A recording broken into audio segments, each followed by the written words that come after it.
अस्सलाम वालेकुम everyone. Quotation है do it now sometimes letter becomes never. तो जनाब क्वेश्चन क्या बेचा जाए? उस्मान भाई कॉमर्स में आना चाहता हूँ, समझ नहीं आती कहाँ से स्टार्ट करूँ, क्या बेचूँ, किसको बेचूँ, खरीदार कहाँ से ढूंढूँ, ई कॉमर्स करना चाहता हूँ। तो जनाब इन तमाम चीज़ों को हम लोग डिटेल में डिस्कस करना चाहते हैं इन वेरी डिटेल्स कि दुनिया की किसी मंडी के अंदर आपने कस्टमर ढूंढना है तो आपके पास कौन सा टूल अवेलेबल है ताकि आप वहां पर उस टूल के जरिए किसी भी कस्टमर की डिमांड ढूंढ सको।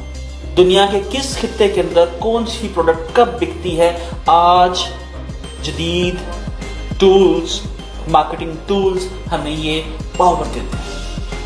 आज हमें ये फैसला करना है कि हम लोगों ने अपनी प्रोडक्ट्स लेदर की बनी हुई प्रोडक्ट्स हमने दुनिया में कहाँ कहाँ पर बेचना है।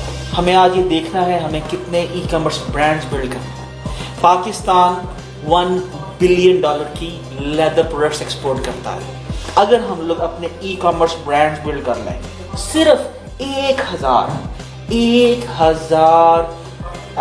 स्टूडेंट्स ई कॉमर्स वालाज अगर अपना ब्रांड बिल्ड कर लें और वो हर एक साल के अंदर $1 मिलियन की ई कॉमर्स बिजनेस जनरेट करे तो दैट बिकम्स $1 बिलियन। जो आज पाकिस्तान की कराची से लेके खैबर तक पूरी की पूरी इंडस्ट्री मिलके हम लोग $1 बिलियन लेदर से जनरेट करते हैं, वो 1000 लोग कर सकते हैं। हमें ऐसे 10,000 लोगों की जरूरत है ताकि पाकिस्तान से पूरी दुनिया के अंदर हम लोग प्रोडक्ट्स बेच सकें, दुनिया के हर खित्ते के अंदर बेच सकें। और ये उसी सूरत में पॉसिबल है जब हम लोग अपने ब्रांड्स बिल्ड करेंगे, हम माइक्रो निशेस फाइंड आउट करेंगे।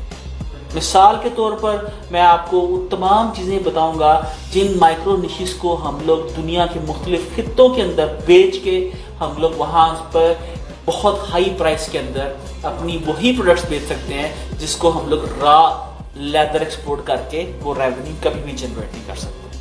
आज पाकिस्तान में हर आने वाले दिन के साथ रॉ लेदर की एक्सपोर्ट में इजाफा हो रहा है।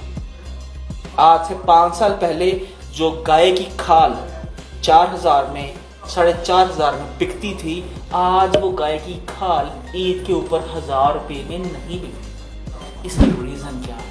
इसकी रीज़न ये है कि हमारी लोकल इंडस्ट्री के अंदर लेदर की कंजम्पशन कम होती जा रही है। तो हमें अपनी लेदर की इंडस्ट्री को के रिवाइवल के लिए काम करना है।